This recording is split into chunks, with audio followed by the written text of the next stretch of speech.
¿Cómo se perdona? Vimos en el mensaje pasado que la fe es necesaria para el perdón, pero finalmente, ¿qué hay que hacer para perdonar? Lo primero es saber qué es lo que no es perdonar. Permíteme decirte un par de cosas.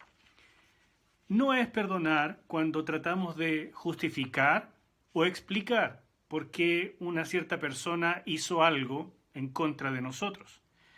Tampoco es tratar de olvidar la ofensa como si nunca hubiera ocurrido. Algunos dicen que el perdón, ¿no es cierto?, es igual al olvido y que finalmente el tiempo se hace cargo.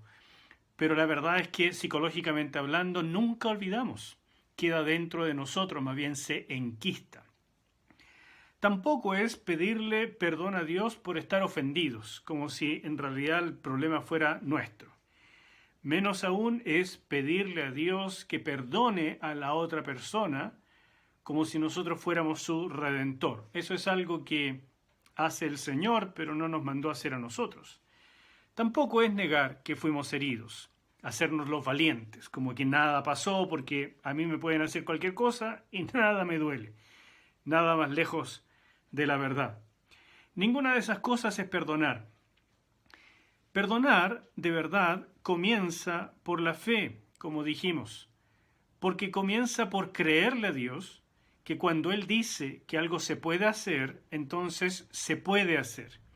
Que cuando Él dice que debemos hacerlo, entonces Él va a estar junto conmigo y me va a ayudar a hacerlo. Y por tanto, me conviene obedecerle, me conviene intentarlo y dejar que Él haga la parte difícil. Después de eso viene un proceso.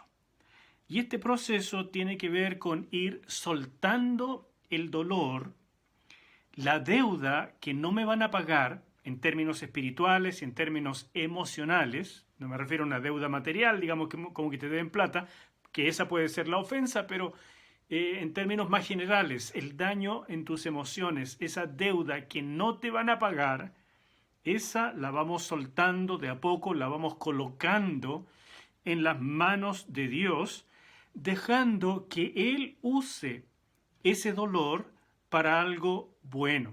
Déjame explicarte un poquitito.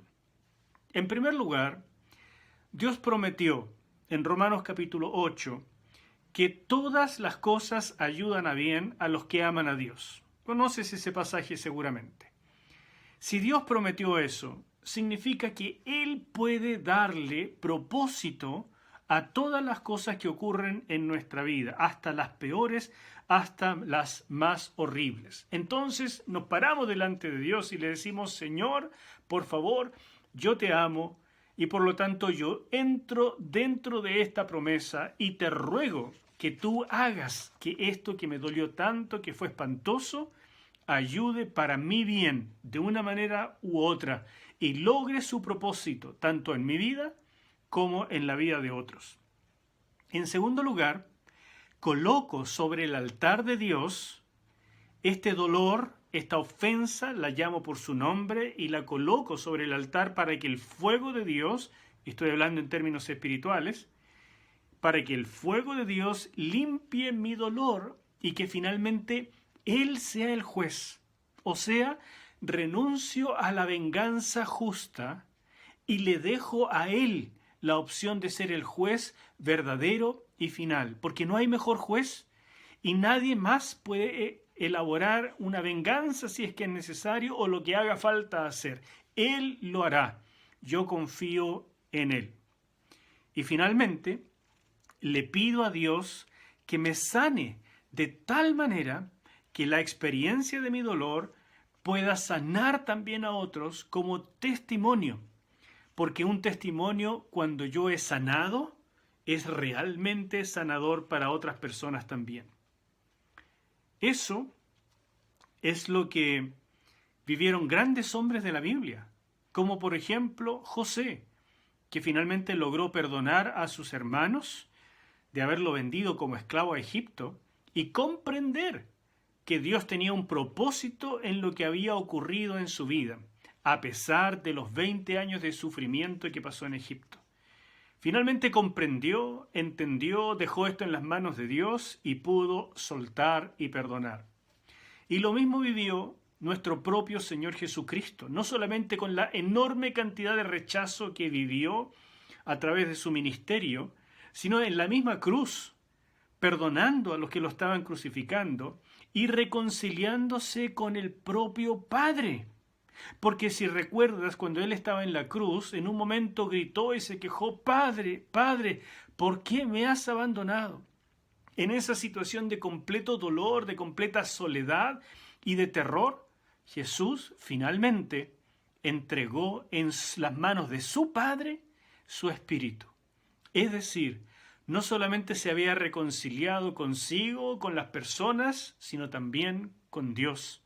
Y por eso su última expresión de confianza fue entregar en las manos de su Dios, en las manos de su Padre, su propio espíritu, a pesar de que sintió el más profundo abandono en el momento de la cruz. ¿Por qué pudo hacer esto? Porque por la fe le creyó a Dios de que el Señor tenía algo bueno, un gran propósito en todo lo que estaba haciendo. Y con esa fe, aferrado de esa fe hasta el final, logró la salvación de toda la humanidad. Él siguió confiando hasta la muerte y en las manos de su Padre entregó el Espíritu. Con esa fe, tú y yo podemos perdonar, y nuestro perdón será sanidad para nosotros y para muchos. Que Dios te bendiga.